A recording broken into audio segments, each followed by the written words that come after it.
So actually guys, mga luma po ito, hindi po ito bago. O, kita nyo. So ano ko na lang, tinatago ko na lang, tsaka nililinis.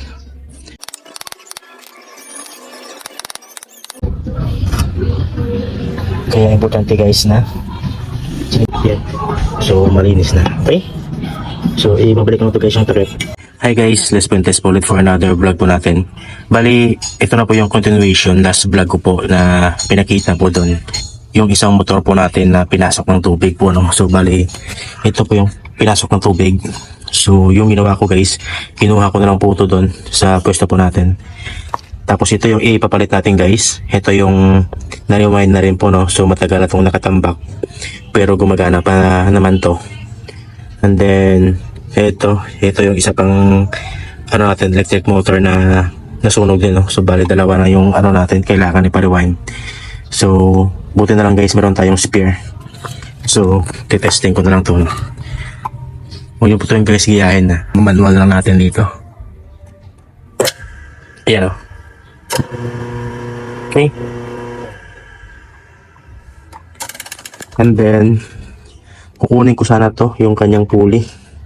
Pero mahirap guys kasi kinalawang na. So actually kaya naman guys kung meron tayong WD-40, pero medyo matatagalan po tayo, no? Kasi ngayon kailangan kong magmadali kasi medyo short na tayo sa oras. Kasi bukas is papasok naman ako sa trabaho. So yung ginawa ko, binilhan ko na lang ng bagong pulley para isasalpak na lang po natin. Matigas na, no? Hirap na iikot. Yan. Lanig niyo guys, ayan. Wala na to. Papariwan na natin to pag meron tayong budget. Okay. So ito yung binili ko kahapon guys. Sasalpak ko na lang po dito. Diyan, mamaya. Okay. So yung price, lagay ko na lang sa ilalim sa comment section po, no? And then wala akong nahanap na pinakamura na oil kahapon. Ito na lang. So depende sa inyo guys kung ano yung gagamitin nyo po, no? Yung pares na head unit, andun pa rin po. Pero naisip ko na papalitan ko na lang po ito ngayon. Bali ito po yung nakaraan na nalinis ko na. Yan, malinis na po yan. So lalagyan ko na lang po ito ng mga repacking. Yan. So malinis na po yan. So guys, marami ako dito mga extra na mga parts niya. So hindi ko na lang po papakita, no? Para mabilis po tayo. Kasi meron ako mga vlog nito guys na step by step talaga. So nalagay ko na lang siguro sa comment section para kung gusto niyo panoorin. Okay? So kailangan po ito muna i-change oil guys. Yan. Ito yung gagamitin ko po. And then ito yung bagong frame. Okay? So meron tayong mga videos yan. So mamaya papakita ko na lang po pag buo na po, no? Kasi yung gumagana doon is iisa lang ngayon. So kailangan talaga na dalawa para may pares, no? Para hindi mag-antay yung mga customers po natin. Ulit-ulit ko na sinasabi guys na mas prefer ko talaga to in the long run kasi guys maraming mahahanap ng mga parts kagaya niyan. Diba? Hindi ka mahihirapan sa pagbili ng mga parts. So depende rin sa budget guys, okay? So mamaya ulit.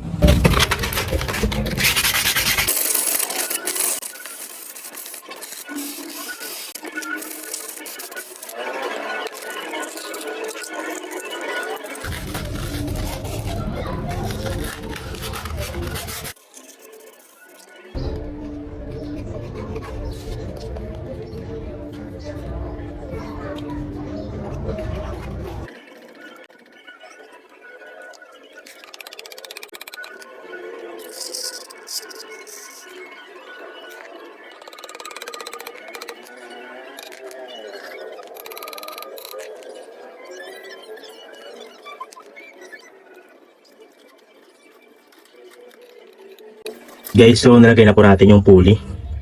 Medyo nirapan lang tayo, no? Kasi kinalawang na yung parang kanyang tawag nito, shaft. Okay. So nilihan natin para matanggal yung kalawang, para smooth yung pagpasok ng pulley po, no? So kung maaari guys, gamit po tayo ng rubber hammer ba to? Yan. Para hindi masyado mapwersa yung loob nito guys, okay? So okay na yung ating pulley. next natin, assemble na tayo ng head unit, okay? Alright, so share ko lang guys, no? Ito pala yung, ano na to, head unit ng pressure washer. Bali, ito po yung mga naunang batch talaga namin. So, dalawa to guys. Yung isa nito, yun yung pares ng isa doon na nasunog. So, dalawa yung nauna namin. Tsaka nag-add pa kami ng isa, yung kulay itim na Pro. Pero, nasira yung guys. So, hanggang ngayon, hindi ko pa rin talaga naayos. 5 years na to guys sa amin, no? So, imagine guys, 5 years. Hanggang ngayon, ano pa rin, gumagana pa rin. Siyempre, may mga maintenance, mga ano talaga yan, normal yan. So, ito talaga yung pinopoint ko guys. Sa, kumbaga, sa long run, mababawi talaga yung ano nito ninyo, yung investment, okay? So, meron akong isang ano advice, vlog, pero hindi ko pa na-edit at saka na-upload. May binili ako na ito lang, yung set na. So, i-upload ko na lang siguro guys pag mga ano talaga tayo. Hindi na tayo busy, no? So, yun lang, share ko lang. Alright, so nilagay ko na guys yung ating check valve, tatlo. Okay? Yan. So, actually guys, mga luma po ito, hindi po ito bago. O, kita nyo. So, ano ko na lang, tinatago ko na lang, tsaka nililinis. Para in the future, kagaya nito ngayon, hindi na tayo mag-aantay, no? Halimbawa, pag ano po tayo, umorder, simple mag-aantay pa tayo ng ilang days. Pero pag meron tayong naka, ano na, reserve na, so, ano na natin, gagamitin na natin, okay? Yan. Okay? So, ano nito guys, matagal to bago masira. Buwan yung bibilangin nyo bago masira to. Minsan nga, isang taon eh, di ba? So, grasa mo na dito. So, kung mayroon kang business nito guys, kailangan marami tayong mga, hindi naman kahit konti lang na mga gamit, gaya nito. Grasa, okay? So, yung mga link guys, lagay ko na lang sa comment section kung gusto yung umorder. Okay? Wait guys, so, meron akong ditong kunting linis guys. Para maganda yung lapat ng ano natin mamaya, no? Ng mga bipacking natin. So, yung paglagay guys, unahin nyo tong plastic na bipacking yan. So, yung naka, ano, yung parang pa-curve, yan. At yung flat na surface guys, mauuna po yan. Okay? Kasi mangyayari dyan, pag pinasok na po ito sa loob, halimbawa ganyan, yung parang kanal dito, dyan po yung papasok din yan. Yan. So, 3 piraso po ito. Okay? So, mauuna to. Yan. Tsaka ito. So, dito medyo naghirapan ng ipasok to. Pero, sabi nga nila, patience is a virtue daw. Okay? Yan. So, the rest, ganun din yung gagawin nyo, guys. Ito. Yan. Mamaya. Ito, marami to guys, binibili online. Okay? Yung link, lagay ko na lang sa ano, sa comment section. Okay? So, tapusin ko muna to guys. Publican ko yung maya-maya, okay? Alright guys, so bali kinuha ko na lang po muna doon yung iniwan ko na head unit ng pressure washer po natin. Kasi may kailangan ako ditong kunin para mailipat dito sa inassemble po natin. So yung kukunin ko dito guys is yung tinatawag na grease ring. So bali dun yung lumalabas yung grasa pag hinigpitan natin yung kanyang crown ring. So ito yung crown ring guys na parang corona. Hugis corona. So sa loob niyan, andyan yung grease ring na kailangan natin para mailipat ko dito, no? Yan. Kasi pag inantay po natin yung in-order natin, so medyo matatagalan po, no? So kailangan matapos natin ngayon to para mag-back to ano na, operation. Okay? So let's go!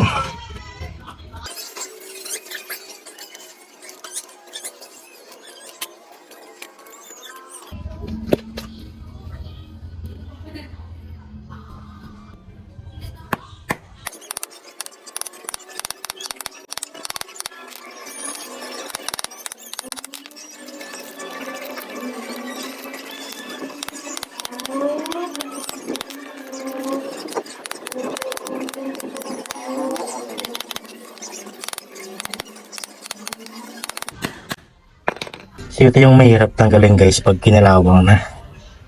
Tapos wala pa tayong WD-40.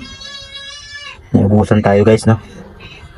Kaya mas maganda na pag ganitong negosyo natin guys, kailangan meron tayong nakabang ng mga pang loosen ng mga ano, kalawang gaya ng WD-40. Okay, so tanggal na natin to. Yan, kung nakikita nyo guys, meron ng mga space dyan, so hindi na ako makakit yung kalawang. Okay, so let's go.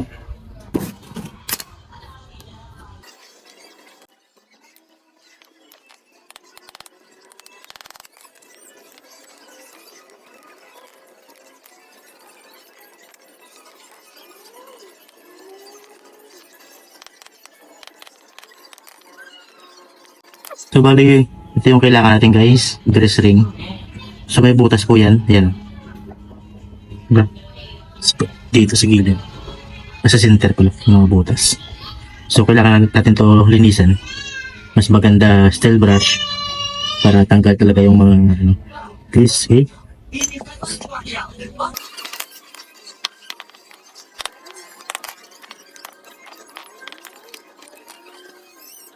Sa likod ng crown ring guys, meron po dyan na nakalimutan ko anong tawag nito guys. Ilalagay ko na lang siguro dito sa screen. So dito po yan. Yan. So ito, kailangan palitan. Kasi wala na. Punit-punit na guys. Yan. Okay. So buti meron tayong extra. So may dalawa pa, kukunin ko na lang po. And then, lilinisan. Saka isasalpa ko na po dito. Okay, so let's go!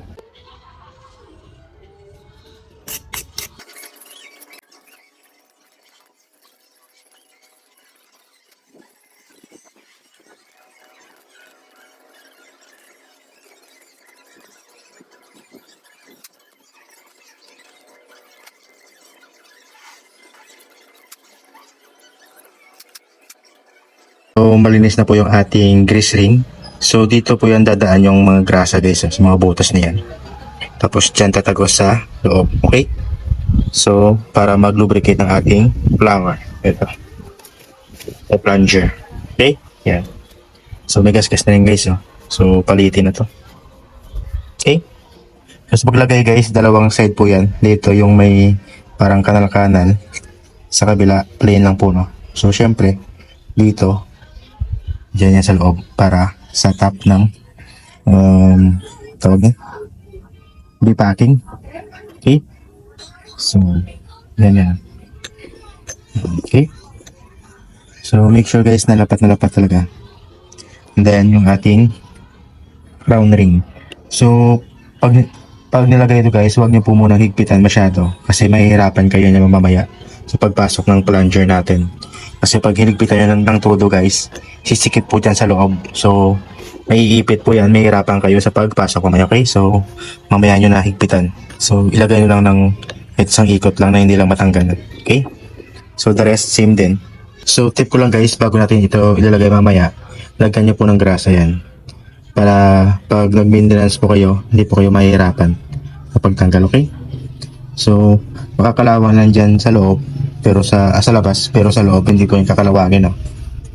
Para smooth yung pagtanggal natin pag nag-maintenance mo tayo, okay? Right guys, so nailagay ko na po, no? Pati yung sa upper part niya po. So ngayon, ito naman yung cock valve. So mas maganda guys na lagyan natin dito ng teflon para iwas na po sa leaking, no?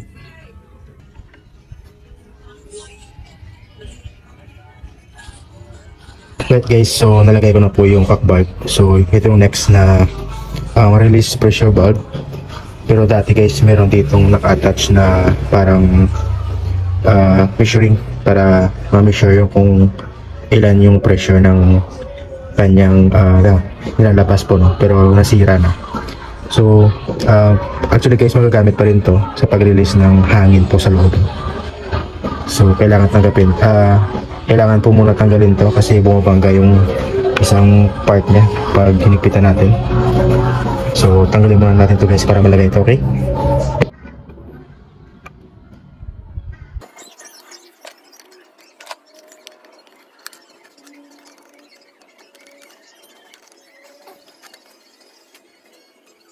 Okay.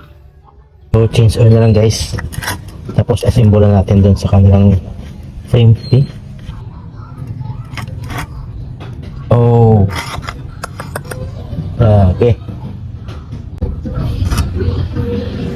importante guys na check natin yung quality ng oil sa loob nito. Okay, ito na po yung loob niya. Grabe. So kailangan natin to guys linisan para matanggal to. Okay. Okay, so nakuha na po natin yung mga tira-tirang ano dito, oil. Yan.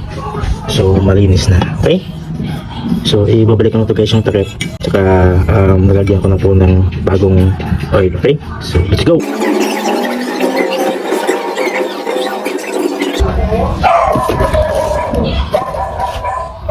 Yes.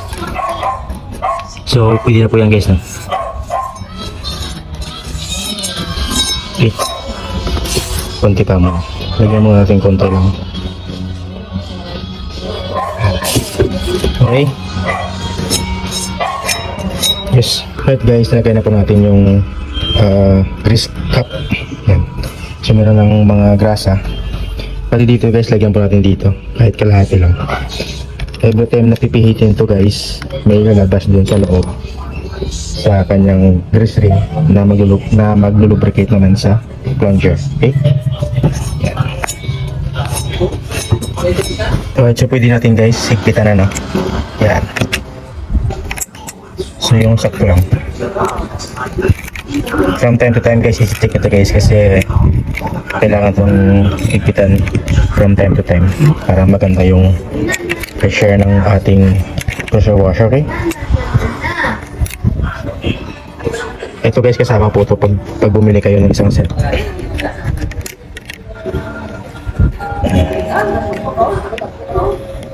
Ayan. So ramdam nyo guys na may higpit na.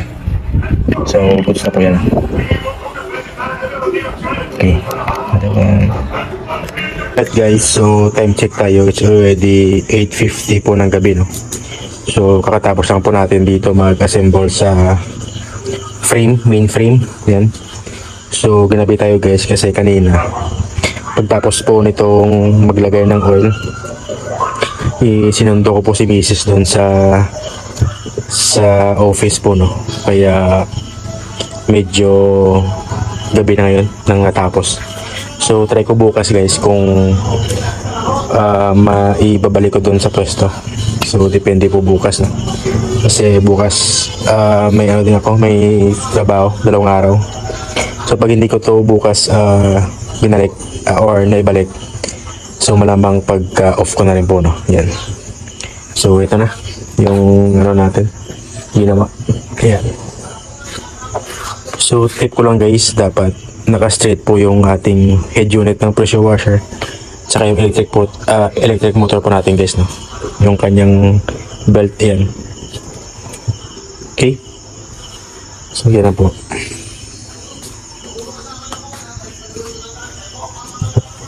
Yes. So ito time check natin for the 6:21 po, no? Ng umaga. So nalagay na po natin sa pwesto niya. Ayan. Step muna tayo, pero nakalimutan ko yung ano dito. Dito rin boss. So babay na ko lang mamaya, no? Pag na-sure na natin na gumana talaga. Okay? So testing. So papaligan ko na lang guys kasi patanggal ko lang yung ito. Yung pinakadulo. Wala na dito. So kailangan akong palitan. Actually guys, ano naman siya, mandar naman kanina. Pero napansin ko yung dulo nito. Kailangan, no? Okay. So balik muna ako dito sa bahay. Kukunin ko yung extra doon. Hanggang dosen. Okay? Okay, so ito na po yung pinalit ko, yung maliit. Ito po yung sira guys. Lagyan na natin yung hook para sa return. So ito na yun.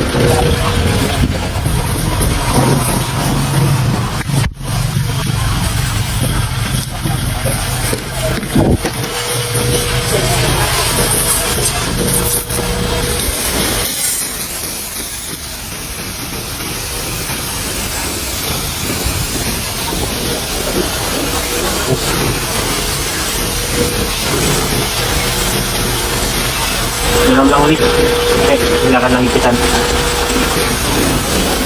Bukas ka ba? Bukas ka?